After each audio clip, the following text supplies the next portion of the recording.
Welcome, humans. We are now at our part 3, our final part to this 11 human body systems and yoga. So we'll just move right along. Transportation and defense. System number 6, the cardiovascular system. The heart and arteries and veins and capillaries are involved. Arteries are the vessels that carry blood away from the heart. Veins are the vessels that carry blood to the heart. And most people know about this, and when we do sun salutations, people think of that more as a cardio exercise, and that is for exchange and transport of materials. And the lymphatic system is also a vessel system that runs parallel with the cardiovascular system.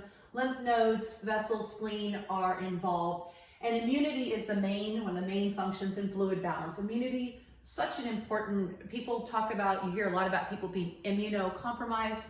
And one might think we should be focusing on how we could not be immunocompromised. How could we remedy that? The 8, 9, and 10, these 3 systems, respiration, nutrition, and excretion. The respiratory system, we did talk about this a bit in my face-to-face rooftop class. We did 2-1 breathing technique. Involves lungs, bronchial tree, trachea, larynx, nasal cavity, a couple other things. 4, gas exchange, you're breathing in oxygen, you're exhaling carbon dioxide. It's for acid-base balance. And if you think about the idea, which is what is happening, we have this gas exchange with trees. A lot of us are masked all the time. I'm not a doctor, I'm never giving medical advice, but imagine a mask over a tree and how that might prevent the oxygen from the tree coming to us. So are we providing enough carbon dioxide for the trees? Let's think of it that way. Just a question, I'm not saying that it is happening or not.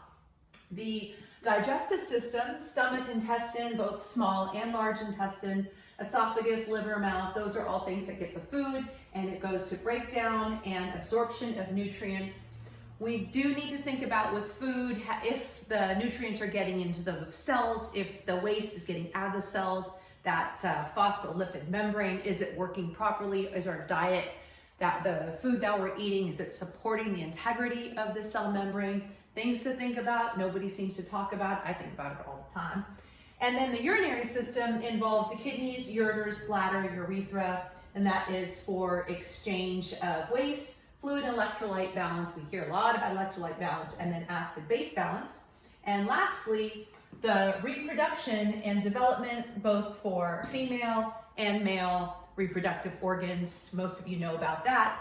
The idea is, from this point forward, for yoga, 11 major body systems. And yoga is Western medicine. We tend to do a great job separating everything out and treating things separately, and not really being mindful and creating solutions based on the entire human, all the body systems, but also the mind, soul, belief, etc. So that's that. Got it? You'll not be tested on this, but as we move forward, you're developing your own yoga routine. Keep all of this in mind and try to learn to pay attention to where you're feeling your feelings. That's it. Easy, easy, easy. Not really easy, but good to know. Happy day. Good job. You got this.